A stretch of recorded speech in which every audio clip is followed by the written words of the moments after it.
अस्सलामुअलैकुम and welcome to stitch and craft. इस video में मैं आपके साथ आर्म होल की परफेक्ट कटिंग और मेजरमेंट किस तरह से करते हैं वो बताऊंगी, जिससे जो है वो आपका गला भी पीछे की तरफ नहीं जाएगा और आर्म होल में झोल भी नहीं आएगा। तो यहाँ पे जो है वो मैंने फ्रंट और बैक फैब्रिक को आयरन करके एक दूसरे के ऊपर इस तरीके से रख लिया है। सबसे पहले आपने अपनी जो कान है फैब्रिक में है उसे निकाल देनी है और फिर 1 इंच का मार्जिन देते हुए यहाँ पे आपने स्ट्रेट लाइन ड्रॉ कर लेनी है।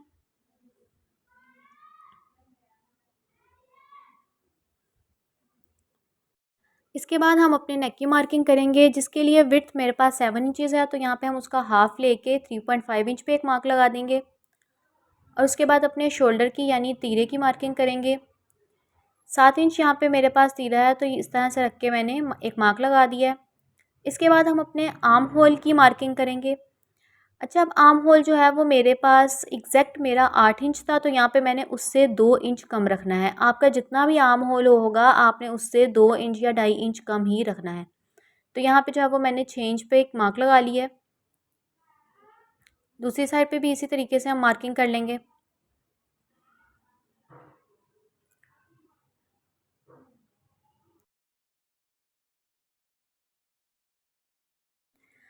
और फिर यहाँ पे स्ट्रेट लाइन ड्रॉ कर लें। इसके बाद हम अपनी कमर की मार्किंग करेंगे। कमर की मार्किंग भी बहुत इंपॉर्टेंट होती है, क्योंकि अगर वो आप छोटी बहुत लगा लेते हैं तो फिर उसकी वजह से भी गला पीछे की तरफ जाता है। तो यहाँ पे मेरी कमर की जो है वो मैं शोल्डर से लेकर नीचे तक 10.5 इंच यानी 10.5 इंच पे मार्क लगाऊंगी। इसकी जो लेंथ है वो कस्टमर की हाइट पे डिपेंड करती है, तो आप अपने अकॉर्डिंग जो है यहाँ पे मार्किंग कर सकते हैं।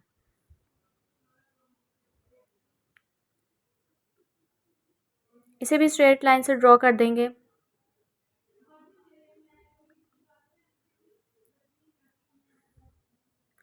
इसके बाद जो है वो हम अपनी हिप्स की मार्किंग करेंगे, जो कि आर्म होल से स्टार्ट होती है और चाक तक ख़त्म होती है। इसे जो है वो चाक के ऊपर वाली मार्किंग भी कह सकते हैं। तो यहाँ पे मैंने आर्म होल से लेकर नीचे तक 12 इंच पे मार्क लगा लिया है। इसे भी स्ट्रेट लाइन से ड्रॉ कर लेंगे। अगर आप चैनल पे हैं तो चैनल को सब्सक्राइब ज़रूर कर दें और बेल आइकन को भी प्रेस कर दें, ताकि हमारी नई आने वाली वीडियो को नोटिफिकेशन आपको मिल सके। यहाँ पे सबसे पहले हम अपने तीरे की मार्किंग करेंगे। जितनी हमने ऊपर की थी उतनी ही यहाँ पे मैंने मार्क लगा दिया है 7 इंचज़ पे। और फिर कमर की फिटिंग पे भी मैंने मार्क लगा लिया है और फिर हिप्स पे भी यहाँ पे मार्क लगा दिया। अब इसी मार्क को जो है वो हम स्ट्रेट लाइन से इस तरह से आपस में अटैच कर देंगे।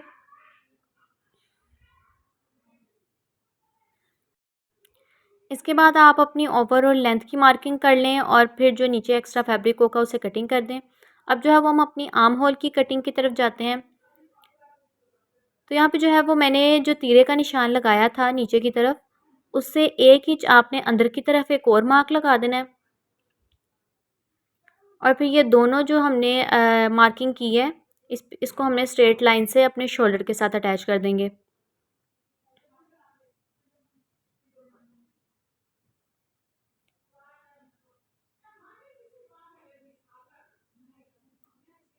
इसके बाद जो है वो हम अपनी चेस्ट की मार्किंग करके बिल्कुल एग्जैक्ट हम यहाँ पे जो है वो एक मार्क लगा लेंगे। यहाँ पे 9 इंच जो है वो मैंने अपने चेस्ट का मार्किंग किया है। इसके बाद जो है आप इसी के अकॉर्डिंग यहाँ पे हमने अपनी आर्म होल की शेप देनी है। तो ऊपर से जो है वो आपने शोल्डर से 2.5 इंच का मार्जिन देते हुए आपने एक मार्क लगा लेना है और फिर वहाँ से आपने गुलाई देना स्टार्ट करनी है। गुलाई जो है वो आपने जो अंदर की तरफ मार्क लगाया था वहाँ से आपने देते हुए इस तरह से आपने एक मार्क इस वाले मार्क के साथ अटैच कर देना है। तो यहाँ पे हमने अपनी आर्म होल की मेजरमेंट किस तरह से करनी है, आपने इस तरह से इंची टेप रखना है, उसको घुमाते जाना है। तो यहाँ पे देखें 8 मेरे पास मेरा आर्म होल था, तो एग्जैक्ट जो यहाँ पे हमारा कटिंग हुआ है। तो यहाँ से देखें जो हमारा मार्जिन है यहाँ पे भी 1 इंच का है, तो अगर आपको गुलाई करनी है तो आप वहाँ से रख के 1 इंच का मार्जिन लगा लें और फिर वहाँ से भी आप गुलाई कर सकते हैं। एक्स्ट्रा जो है वो फैब्रिक यहाँ पे मैं ऊपर से कटिंग कर दूँगी। आपने सिलाई का मार्जिन देते हुए कटिंग करना है, क्योंकि जो हमारी मार्किंग है वो बिल्कुल एग्जैक्ट है। तो सिलाई का मार्जिन देते हुए हम यहाँ पे कटिंग कर लेंगे। आर्म होल की भी कटिंग हम इसी तरह से सिलाई का मार्जिन देते हुए कटिंग कर लेंगे। इसके बाद हम अपनी बैक आर्म होल की कटिंग करेंगे, वो भी बहुत इंपॉर्टेंट है। वो आपने क्या करना है, जो हमने आगे वाली साइड पे जो आर्म होल की कटिंग की थी उसकी मार्किंग पे आपने रखते हुए 1 इंच का मार्जिन देना है और वहाँ से इस तरह से गुलाई कर लेनी है। और फिर इसे भी आपने सिलाई का मार्जिन देते हुए यहाँ पे कटिंग कर लेना है।